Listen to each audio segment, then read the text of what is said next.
Hello દોસ્તો, આ છે આપણે દાદર માટેની દેશી દવા. અને મિત્રો તમે નહીં જાણો પણ આપણે આને શું ગુજરાતીમાં શું કહેવાય છે? આ ઝાડવું જોવો, આ ઝાડવું છે. આપણે આને ગોબરો ગુજરાતીમાં કહેવાય છે ને હિન્દીમાં આને ટૂન કહેવામાં આવે છે મિત્રો. આ રીતે આપણે આને 10-15 પાંદડા લઈ લેવાના છે મિત્રો. અને આનાથી અને એક આપણે લીમડાનું પાણી લેવાનું છે. જો હું તમને કરીને બતાવું. એના તમે ગમે એટલી જૂની પણ દાદર હશે, ગમે એટલું કંઈ પણ હશે મિત્રો, તો જો મિત્રો આ આપણે લીમડાના પાંદડા લીધા. લીમડાના પાંદડા લીધા એને અહીંયા રાખી મિત્રો. અને પછી તમે જો તો એનાથી આપણે આના પાંદડા લઈશું મિત્રો. અને એના પછી આના પાંદડા લીધા એના પછી દોસ્તો જોજો તમે. હવે ગમે એટલી જૂની દાદર હશે, ગમે એટલું જૂનું ખરજવું હશે મિત્રો, તો જોજો તમે. જો મેં આના કમસે કમ 15 થી 20 પાંદડા દસો દોસ્તો જોઈ શકો છો તમે. એના પછી આપણે 4-5 લીમડાને લીધા છે દોસ્તો.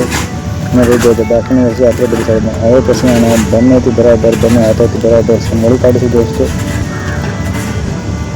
જોજો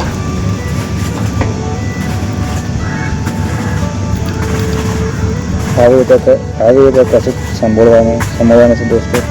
અને પછી જોજો તમે એક આ નાનો આપણે ગ્લાસ લઈશું દોસ્તો, સમજી કે કશું મારા જોડે આવી બધું કશું છે નહીં, એટલે આના પછી આપણે આના રસ આના અંદર નીચે દેશી દોસ્તો.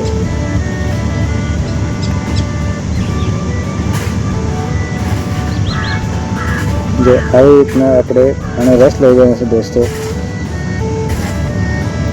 વધારે દાદર હોય તો વધારે દોસ્તો પાંદડા લેવાના છે લીમડાના. અને આ તો આપણને ગમે ત્યાં ખેતરમાં ગમે ત્યાં મળી જાય દોસ્તો. તો ગામડાની અંદર તમને જોવા મળી જશે દોસ્તો.